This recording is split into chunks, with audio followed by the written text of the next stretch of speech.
പ്രിയ പ്രേക്ഷകരെ, ബൈബിളിലൂടെ ഒരു തീർത്ഥാടനമെന്ന ബൈബിൾ പഠന പരമ്പരയുടെ പുതിയ എപ്പിസോഡിലേക്ക് ഏവർക്കും സ്നേഹപൂർവ്വം സ്വാഗതം.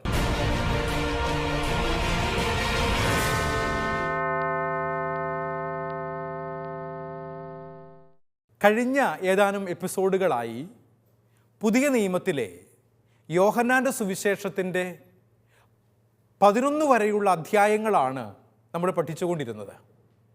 ഈ പുതിയ എപ്പിസോഡിൽ യോഹന്നാൻ്റെ സുവിശേഷം 12-ാം അധ്യായത്തിൻ്റെ വചന വ്യാഖ്യാനത്തിലേക്കും അതേ തുടർന്ന് വചന വിചിന്തനത്തിലേക്കും നമ്മൾ പ്രവേശിക്കുകയാണ്.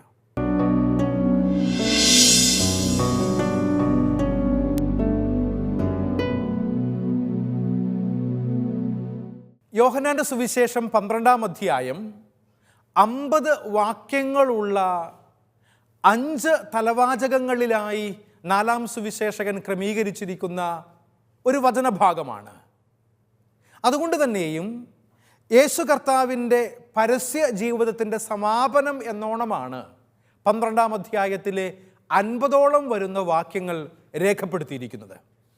ഈ 50 വാക്യങ്ങൾ ഉൾപ്പെടുന്ന യോഹന്നാൻ്റെ സുവിശേഷം 12-ാം അധ്യായത്തിന് പൊതുവായ ഒരാമുഖമാണ് ആദ്യം നമ്മൾ കാണുന്നത്.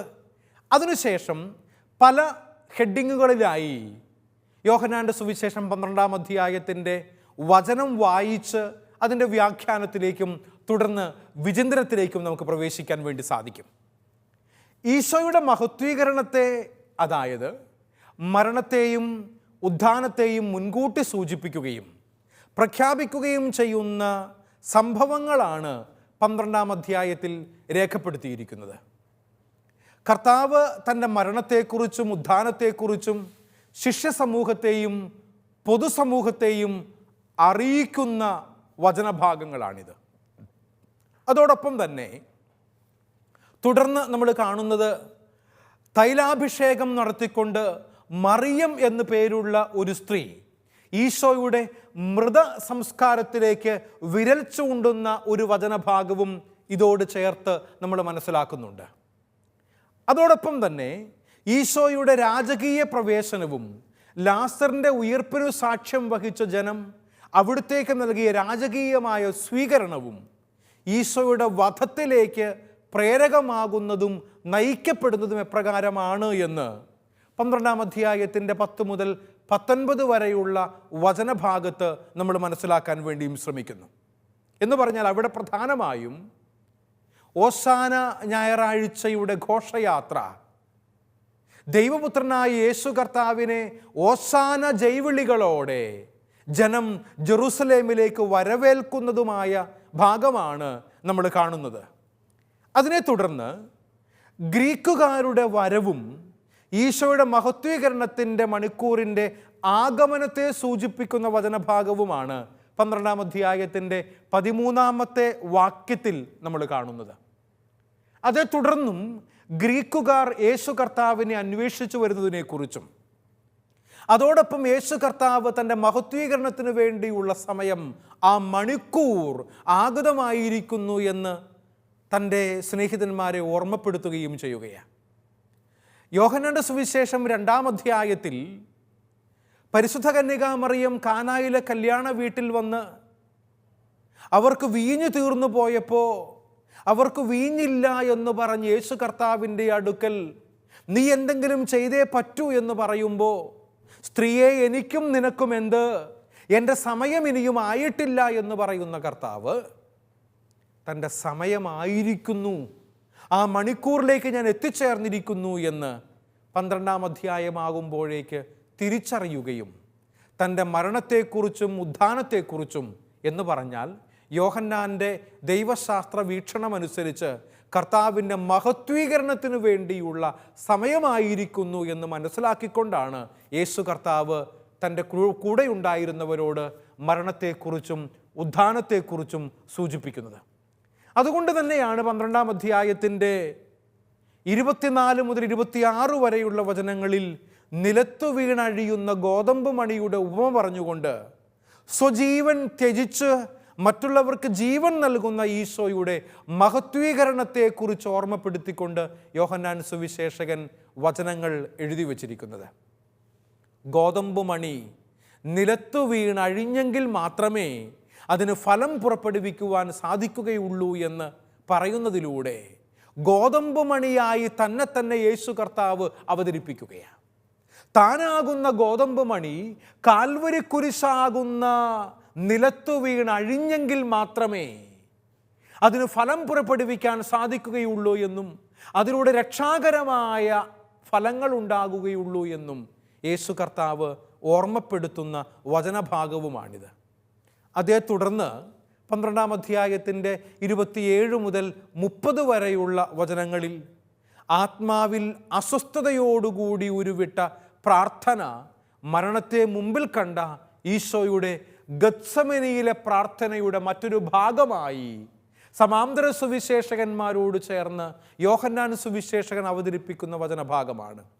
അവൻ ആത്മാവിൽ നെടുവീർപ്പെട്ടുകൊണ്ട് തൻ്റെ മരണത്തെക്കുറിച്ച് ശിഷ്യന്മാരെ ഓർമ്മപ്പെടുത്തുന്ന വചനഭാഗം. ഗത്സമൻ തോട്ടത്തിലെ പ്രാർത്ഥന എന്ന് പറയപ്പെടുന്ന വചനഭാഗങ്ങൾ സമാന്തര സുവിശേഷകന്മാർ രേഖപ്പെടുത്തുന്നവയാണെങ്കിൽ കർത്താവ് ആത്മാവിൽ നെടുവീർപ്പെട്ടുകൊണ്ട് തൻ്റെ മരണത്തെക്കുറിച്ച് ശിഷ്യ സമൂഹത്തോട് വെളിപ്പെടുത്തുന്ന വചനഭാഗം ഗത്സമൻ തോട്ടത്തിലെ പ്രാർത്ഥനയ്ക്ക് സമാന്തരമായി 4-ാം സുവിശേഷകൻ രേഖപ്പെടുത്തിയിരിക്കുന്ന കർത്താവ് തൻ്റെ മരണത്തെക്കുറിച്ച് പീഡാനുഭവങ്ങളെക്കുറിച്ച് മുൻകൂട്ടി പ്രവചനം നടത്തുന്ന വചനഭാഗമായി അവതരിപ്പിക്കപ്പെട്ടിട്ടുണ്ട്. ഇതോട് ചേർത്തു തന്നെ 35-36 വാക്യങ്ങളിൽ യേശു കർത്താവ് ഓർമ്മപ്പെടുത്തുന്ന മറ്റൊരു വാചനവും വളരെ പ്രാധാന്യത്തോടെ നമ്മൾ തിരിച്ചറിയേണ്ടതാണ്. നമ്മൾ സ്ക്രീനിൽ കാണുന്നുണ്ട്. പ്രകാശമുള്ളപ്പോൾ അതിൽ വിശ്വസിക്കുവാനും അതിൽ നടക്കുവാനുമുള്ള ഈശോയുടെ ആഹ്വാനം തൻ്റെ മരണത്തെ മുമ്പിൽ കണ്ടുകൊണ്ടുള്ളതാണ് എന്ന് ശിഷ്യ സമൂഹത്തെ ഈശോ ഓർമ്മപ്പെടുത്തുകയാണ്. പ്രകാശമുള്ളപ്പോൾ നടക്കുന്നവരാകണമെന്നും പ്രകാശത്തിലൂടെ ജീവിക്കുന്നവരാകണമെന്നുമുള്ള ഓർമ്മപ്പെടുത്തൽ. റോമ ലേഖനത്തിൽ പൗലോസ് അപ്പോസ്തലൻ പറയുന്നുണ്ടല്ലോ, രാത്രി അവസാനിച്ചിരിക്കുന്നു, പകൽ സമീപിച്ചിരിക്കുന്നു. അതുകൊണ്ട് അന്ധകാരത്തിനു ചേർന്ന ജീവിതം നയിക്കേണ്ടവരല്ല നമ്മൾ, മറിച്ച് പ്രകാശത്തിൻ്റെ പുത്രന്മാരും പുത്രിമാരുമായി പ്രകാശത്തിൻ്റെ ആയുധങ്ങൾ ധരിക്കേണ്ടവരാണ് എന്ന് നമ്മളെ ഓർമ്മപ്പെടുത്തിക്കൊണ്ടാണ് പൗലോസ് അപ്പോസ്തലൻ ഇപ്രകാരം അന്ധകാരത്തിൽ നിന്നും പ്രകാശത്തിലേക്ക് എന്നെയും നിങ്ങളെയും വിളിക്കുന്നത്, വിശ്വാസികളെ ഓർമ്മപ്പെടുത്തുന്നത്. അതുകൊണ്ട് തന്നെയും പ്രിയ സഹോദരങ്ങളെ, യേശു കർത്താവ് ലോകത്തിൻ്റെ പ്രകാശമായി തന്നെ അവതരിപ്പിക്കുന്ന വചനഭാഗമായും 12-ാം അധ്യായത്തിൻ്റെ 35-36 വാക്യങ്ങളിലൂടെ കണ്ണോടിക്കുമ്പോൾ നമുക്ക് മനസ്സിലാക്കാൻ വേണ്ടി സാധിക്കും. ഇപ്രകാരം 5 ഭാഗങ്ങളിലായി യോഹന്നാൻ സുവിശേഷകൻ 5 തലക്കെട്ടുകൾ കൊടുത്തുകൊണ്ട് അവതരിപ്പിക്കുന്ന വചനഭാഗങ്ങളാണ് 50 വാക്യങ്ങൾ വരുന്ന 12-ാം അധ്യായം എന്ന് പറയുന്നത്. 12-ാം അധ്യായത്തിൻ്റെ ആദ്യ ഭാഗം എന്ന് പറയുക 1 മുതൽ 11 വരെയുള്ള വാക്യങ്ങളിൽ തൈലാഭിഷേകത്തെക്കുറിച്ചും അതിനുശേഷം 12-ാമത്തെ വാക്യം മുതൽ 19-ാമത്തെ വാക്യം വരെയുള്ള ഭാഗത്ത് കർത്താവിൻ്റെ രാജകീയ പ്രവേശനത്തെക്കുറിച്ചും 20 മുതൽ 26 വരെയുള്ള വചനങ്ങളിൽ ഗ്രീക്കുകാർ യേശുവിനെ തേടി വരുന്നതിനെക്കുറിച്ചും 27 മുതൽ 36 വരെയുള്ള വചനങ്ങളിൽ മനുഷ്യപുത്രൻ ഉയർത്തപ്പെടണം എന്നതിനെക്കുറിച്ചും 37 മുതൽ അവസാനം 50 വരെയുള്ള വചനങ്ങളിൽ യഹൂദരുടെ അവിശ്വാസത്തെക്കുറിച്ചുമാണ് യോഹന്നാൻ സുവിശേഷകൻ 5 ടൈറ്റിലുകൾ കൊടുത്തുകൊണ്ട് തലവാചകങ്ങളുടെ ക്രമീകരണത്തിലൂടെ ഈ 50 വാക്യങ്ങളെ നമുക്ക് പഠിപ്പിക്കാൻ വേണ്ടി പരിശ്രമിക്കുന്നത്. അതിൽ ആദ്യത്തെ തലവാചകവും അതേ തുടർന്ന് വരുന്ന 11 വാക്യങ്ങളുമാണ് സഹോദരങ്ങളെ നമ്മളിപ്പോൾ പഠിക്കാനായി പോകുന്നത്. യോഹന്നാൻ്റെ സുവിശേഷം 12-ാം അധ്യായം 1 മുതൽ 11 വരെയുള്ള വചനങ്ങൾ. ബൈബിള് കയ്യിൽ കരുതിയിട്ടുള്ളവരെടുക്കുക. പുതിയ നിയമത്തിൽ നിന്നും യോഹന്നാൻ്റെ സുവിശേഷം തുറന്ന് 12-ാമത്തെ അധ്യായം എടുത്ത് അതിൻ്റെ 1 മുതൽ 11 വരെയുള്ള വചനഭാഗങ്ങൾ എന്നോടൊപ്പം ഒന്ന് വായിക്കണമെന്ന് നിങ്ങളോട് എല്ലാവരോടും ഞാൻ അഭ്യർത്ഥിക്കുകയാണ്. മരിച്ചവരിൽ നിന്ന് താൻ ഉയർപ്പിച്ച ലാസർ താമസിച്ചിരുന്ന ബഥാനിയായിലേക്ക് പെസഹായ്ക്ക് 6 ദിവസം മുമ്പ് യേശു വന്നു. അവർ അവൻ അത്താഴം ഒരുക്കി. മർത്ത പരിചരിച്ചു. അവനോടുകൂടെ ഭക്ഷണത്തിനിടുന്നവരിൽ ഒരാൾ ലാസറായിരുന്നു. അപ്പോൾ മറിയം വിലയേറിയതും ശുദ്ധവുമായ ഒരു കുപ്പി നാർദീൻ സുഗന്ധ തൈലമെടുത്ത് യേശുവിൻ്റെ പാദങ്ങളിൽ പൂശുകയും തലമുടി കൊണ്ട് അവൻ്റെ പാദങ്ങൾ തുടയ്ക്കുകയും ചെയ്തു. തൈലത്തിൻ്റെ പരിമളം വീടു നിറഞ്ഞു. അവൻ്റെ ശിഷ്യന്മാരിൽ ഒരുവനും അവനെ ഒറ്റിക്കൊടുക്കാനിടുന്നവനുമായ യൂദാസ് കറിയോത്ത പറഞ്ഞു, എന്തുകൊണ്ട് ഈ തൈലം 300 ദനാറയ്ക്ക് വിറ്റ് ദരിദ്രർക്ക് കൊടുത്തില്ല? ഇത് പറഞ്ഞത് അവന് ദരിദ്രരോട് പരിഗണന ഉണ്ടായിരുന്നത് കൊണ്ടല്ല, പ്രത്യുത അവൻ കള്ളനായിരുന്നത് കൊണ്ടും പണസഞ്ചി അവൻ്റെ കയ്യിലായിരുന്നത് കൊണ്ടും അതിൽ വീഴുന്നതിൽ നിന്ന് അവൻ എടുത്തു മാറ്റിയിരുന്നത് കൊണ്ടുമാണ്. അപ്പോൾ യേശു പറഞ്ഞു, അവളെ തടയേണ്ട. എൻ്റെ മൃതസംസ്കാര ദിനത്തിനായി അവൾ ഇത് ചെയ്തിരിക്കുന്നു. ദരിദ്രരെപ്പോഴും നിങ്ങളോട് കൂടെയുണ്ട്, ഞാൻ എപ്പോഴും ഉണ്ടായിരിക്കുകയില്ല. അവൻ അവിടെ ഉണ്ടെന്നറിഞ്ഞ് വലിയ ഒരു ഗണം യഹൂദർ അവിടേക്ക് വന്നു. അവർ വന്നത് യേശുവിനെ ഉദ്ദേശിച്ചു മാത്രമല്ല, അവൻ മരിച്ചവരിൽ നിന്ന് ഉയർപ്പിച്ച ലാസറിനെ കാണാൻ കൂടിയാണ്. ലാസറിനെ കൂടി കൊല്ലാൻ പ്രധാന പുരോഹിതന്മാർ ആലോചിച്ചിരുന്നു. എന്തെന്നാൽ അവൻ നിമിത്തം യഹൂദരിൽ വളരെ പേർ അവരെ വിട്ട് യേശുവിൽ വിശ്വസിച്ചിരുന്നു. നമ്മുടെ കർത്താവായ മിശിഹായ്ക്ക് സ്തുതി. സഹോദരങ്ങളെ, യോഹന്നാൻ്റെ സുവിശേഷം 12-ാം അധ്യായത്തിൻ്റെ 1 മുതൽ 11 വരെയുള്ള തൈലാഭിഷേകവുമായി ബന്ധപ്പെട്ട വചനഭാഗമാണ് നമ്മളിപ്പോൾ വായിച്ചു കേട്ടത്. ഈ വചനഭാഗം നമ്മളെ ഓർമ്മപ്പെടുത്തുന്നത് ലാസറിനെ ഉയർപ്പിച്ചതിനു ശേഷം സഹോദരിയായ മറിയത്തിൻ്റെ ഭാഗത്തു നിന്നുണ്ടായ സ്നേഹത്തിൻ്റെയും നന്ദിയുടെയും പ്രകാശനമാണ്. ഇതൊരു അനുകൂലമായ പ്രത്യുത്തരമായാണ് സുവിശേഷകനായ യോഹന്നാൻ തൈലാഭിഷേകത്തെ തൻ്റെ ബൈബിളിലെ സുവിശേഷത്തിൽ രേഖപ്പെടുത്തിയിരിക്കുന്നത്. എന്ന് പറഞ്ഞാൽ, മറിയം എന്നു പേരുള്ള ബഥാനിയാക്കാരിയായ സ്ത്രീ തൻ്റെ സഹോദരനായ ലാസർ മരിച്ചു കഴിഞ്ഞപ്പോൾ യേശു കർത്താവ് വന്ന് തൻ്റെ സഹോദരനെ ഉയർപ്പിച്ചതിലുള്ള സന്തോഷത്തോടെ അതിന് നന്ദി സൂചകമായി, ആദരസൂചകമായി യേശു കർത്താവിൻ്റെ കാൽപാദങ്ങൾ സുഗന്ധനാർദീൻ തൈലം കൊണ്ട് കഴുകി എന്നാണ് യോഹന്നാൻ സുവിശേഷകൻ ഇവിടെ രേഖപ്പെടുത്തിയിരിക്കുന്നത്. അതുകൊണ്ട് തന്നെയും ഈ വചനഭാഗം നമ്മളെ ഓർമ്മപ്പെടുത്തുന്ന പ്രധാനപ്പെട്ട കാര്യം, ലാസറും മർത്തായും അവരുടേതായ രീതിയിൽ ഈശോയോടുള്ള സ്നേഹം പ്രകടമാക്കുമ്പോൾ, ലാസർ ഈശോയോടൊത്ത് ഭക്ഷണത്തിനിരിക്കുകയും മർത്ത ഭക്ഷണമൊരുക്കി പരിചരിക്കുകയും ചെയ്യുമ്പോൾ, മറിയം എന്നു പേരുള്ള ലാസറിൻ്റെ മറ്റൊരു സഹോദരി തൈലാഭിഷേകം ചെയ്തുകൊണ്ട് യേശു കർത്താവിന് നന്ദി പ്രകാശിപ്പിക്കുന്ന വചനഭാഗമായി യോഹന്നാൻ്റെ സുവിശേഷം 12-ാം അധ്യായത്തിൻ്റെ 1 മുതൽ 11 വരെയുള്ള വചനഭാഗങ്ങളെ നമുക്ക് കാണാനായി സാധിക്കും. ലാസർ യേശു കർത്താവിനോടൊപ്പം ഭക്ഷണത്തിനിടുന്ന തൻ്റെ സ്നേഹവും നന്ദിയും പ്രകടമാക്കുമ്പോൾ,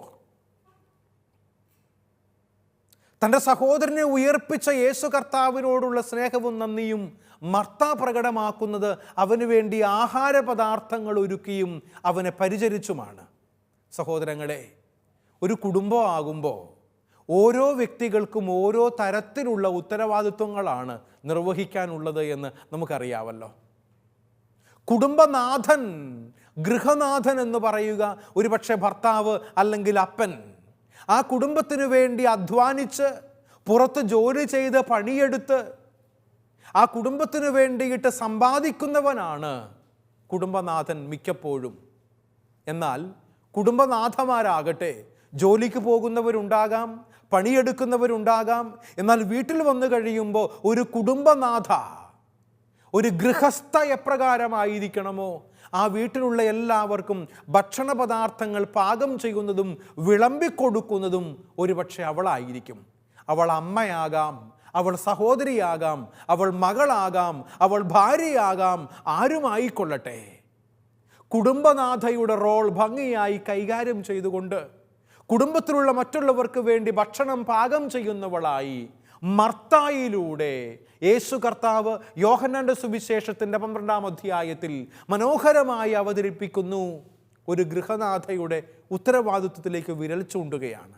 നമുക്കറിയാം, ഇന്ന് ഇത് കേവലം സ്ത്രീയുടെ മാത്രം ഉത്തരവാദിത്വമല്ല അടുക്കളപ്പണി എന്ന് പറയുന്നത്. ആർക്കും ചെയ്യാം. വിശക്കുന്നവന് അടുക്കളയിൽ ജോലി ചെയ്ത് കുക്ക് ചെയ്ത് ഭക്ഷണം കഴിക്കണം. അതിന് ചില ക്രമീകരണങ്ങൾ കുടുംബങ്ങളിലുണ്ട് എന്ന് മാത്രമേ ഉള്ളൂ. അതുകൊണ്ട് സ്ത്രീ മാത്രം ചെയ്യേണ്ട ജോലിയാണ് എന്നൊന്നും ഞാൻ പറയുന്നില്ല കേട്ടോ. പുരുഷന്മാർക്കും സ്ത്രീകളെ പോലെ തന്നെ ഇപ്രകാരമുള്ള ജോലികളിൽ സഹായിക്കാൻ വേണ്ടി പറ്റും. പുരുഷന്മാർ കുക്ക് ചെയ്യുന്ന അനേകം പേരെ എനിക്കറിയാം കേട്ടോ. സ്വന്തമായി ഭക്ഷണം പാകം ചെയ്ത് കഴിക്കുന്നവരായ അനേകം പേരുണ്ട്. കാരണം സ്ത്രീകളും ഇന്ന് പുരുഷന്മാരെ പോലെ തന്നെ വിദ്യാഭ്യാസമൊക്കെ നേടി ഉത്തരവാദിത്വപൂർണമായ ജോലികളൊക്കെ ചെയ്ത് കുടുംബത്തിന് വേണ്ടി സമ്പാദിക്കുന്നവരാ മിക്കവാറും എല്ലാ സ്ത്രീകളും. അതുകൊണ്ട് തന്നെ കുടുംബത്തിൻ്റെ ഉത്തരവാദിത്വങ്ങളും ഷെയർ ചെയ്തുകൊണ്ട് തന്നെ ജീവിക്കുന്നതാണ് ഐഡിയലായിട്ടുള്ള കുടുംബജീവിതമെന്നും ഇത്തരുണത്തിൽ സാന്ദർഭികമായി ഞാൻ നിങ്ങളെ ഓർമ്മപ്പെടുത്തുകയാണ്. അതല്ലാതെ പുറംപണികൾ ഭർത്താവിന്, കുടുംബത്തിനകത്തുള്ള പാചകം ചെയ്യുന്ന അടുക്കളപ്പണികൾ സ്ത്രീക്ക് എന്നുള്ള വേർതിരിവുകളൊന്നും ഇന്ന് പ്രായോഗികമല്ല എന്ന് നമുക്കറിയാമല്ലോ. ഒരുപക്ഷെ നമ്മുടെ മുൻ തലമുറ അപ്രകാരമൊക്കെ ജീവിച്ചവരായിരിക്കും. എന്നാൽ ഇന്ന് ഇപ്രകാരം പരസ്പരം എല്ലാ ജോലികളും പങ്കുവെച്ചുകൊണ്ട് ചെയ്യുന്ന ഒരു മനോഭാവം വളർത്തിയെടുക്കണമെന്നും ഇത്തരുണത്തിൽ ഞാൻ നിങ്ങളെ ഓർമ്മപ്പെടുത്തട്ടെ.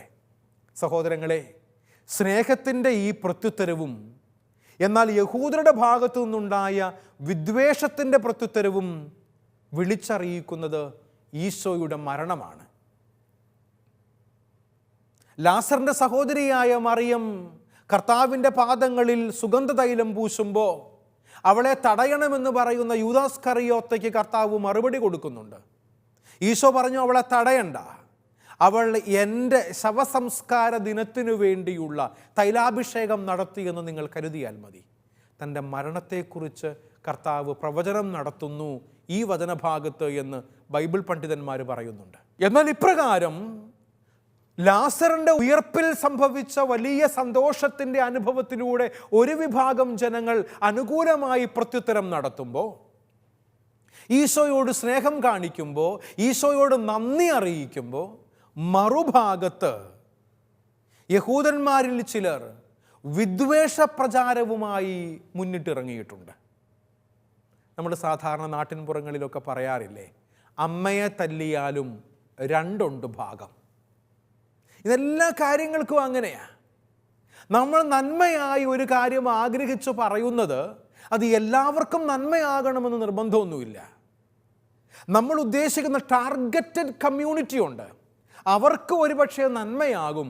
പക്ഷെ ഇന്ന് സോഷ്യൽ മീഡിയയുടെയും ടെക്നോളജിയുടെ ഒക്കെ അതിപ്രസരം സംഭവിക്കുന്ന ഒരു കാലഘട്ടമായതുകൊണ്ട് നമ്മൾ സോഷ്യൽ മീഡിയയിലൂടെ പോസ്റ്റ് ചെയ്യുന്ന ഏതൊരു കാര്യങ്ങൾക്കും അനുകൂലമായും പ്രതികൂലമായും പ്രത്യുത്തരിക്കുന്ന ജനവിഭാഗങ്ങളുണ്ട്.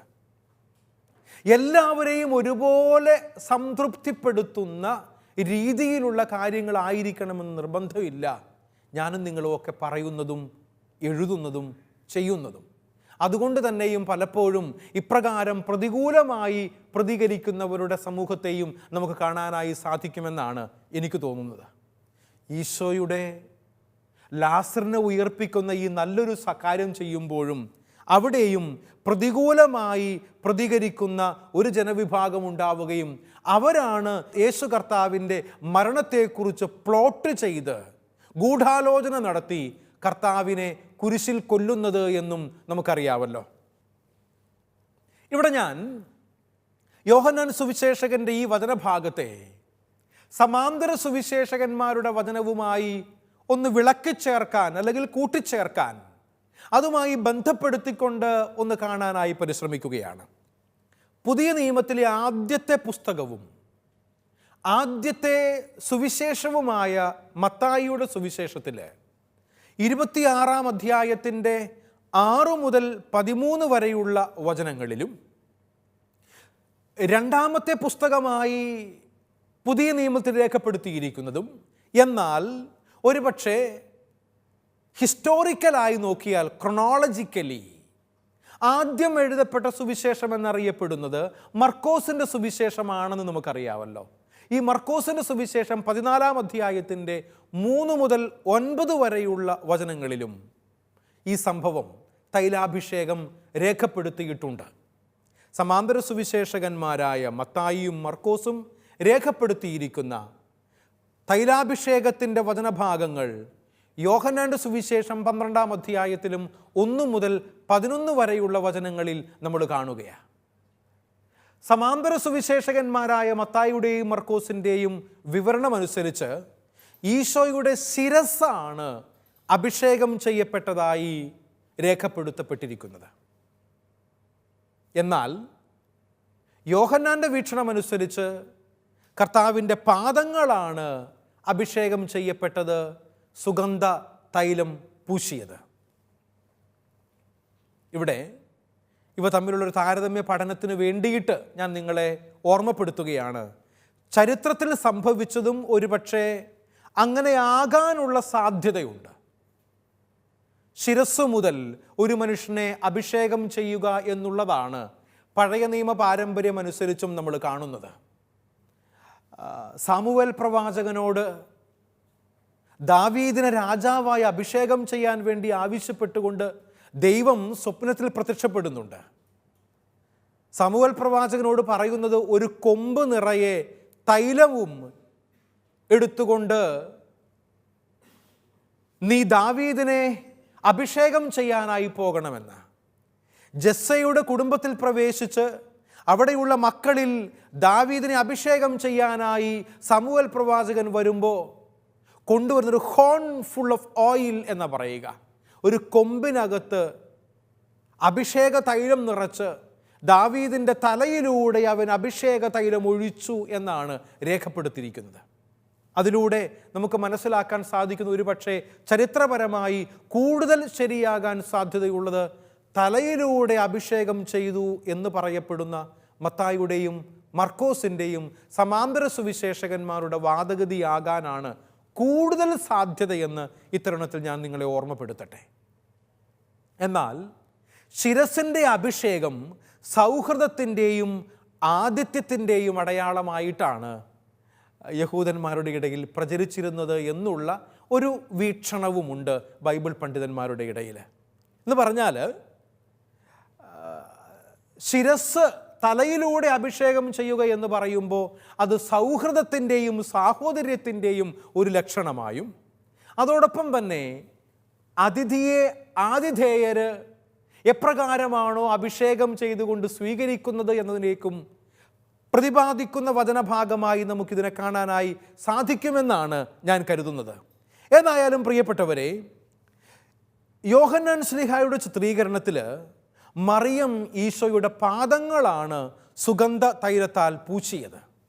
ഇത് ഈശോയോട് ആദരവ് പ്രകടിപ്പിക്കുന്ന ഒരു പ്രവൃത്തിയായിട്ടാണ് 4-ാം സുവിശേഷകൻ രേഖപ്പെടുത്തിയിരിക്കുന്നത് എന്നും ഞാൻ നിങ്ങളെ ഓർമ്മപ്പെടുത്തുകയാണ്.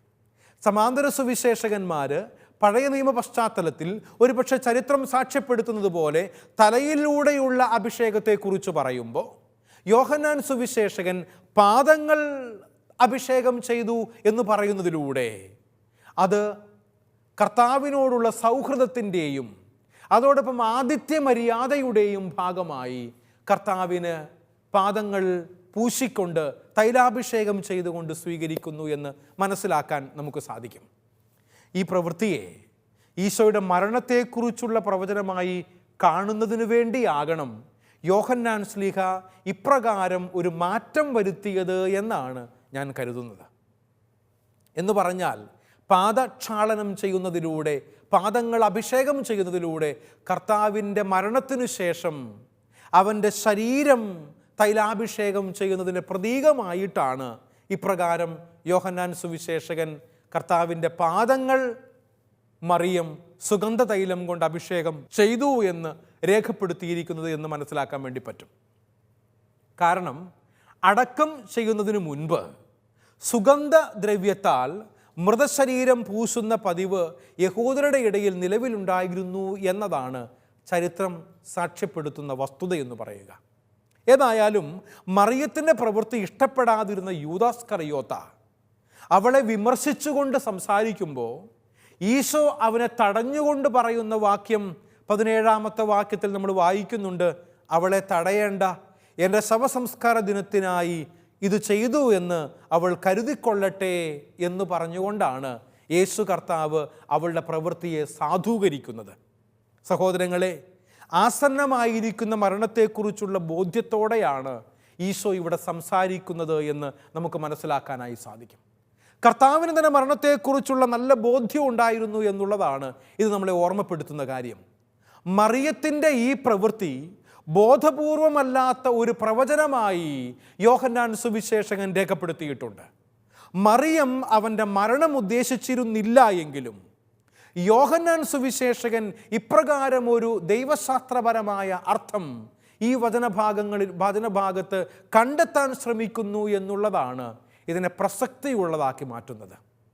കേവലം തൈലാഭിഷേകത്തിലൂടെ സൗഹൃദമോ ആതിഥ്യമര്യാദയോ കാണിക്കുക എന്നത് മാത്രമല്ല, ദൈവശാസ്ത്രപരമായി കർത്താവിൻ്റെ മരണത്തെയും മരണശേഷമുള്ള ശവശരീരത്തെ അഭിഷേകം ചെയ്യുന്നതിനെയും ഓർമ്മപ്പെടുത്താൻ യോഹന്നാൻ സുവിശേഷകൻ തൈലാഭിഷേകത്തിൻ്റെ ഈ വാക്യത്തെ ഉപയോഗപ്പെടുത്തുന്നു എന്ന ദൈവശാസ്ത്രപരമായ ഒരു വീക്ഷണവും ഇവിടെ നമുക്ക് കൂട്ടിച്ചേർക്കാൻ സാധിക്കും.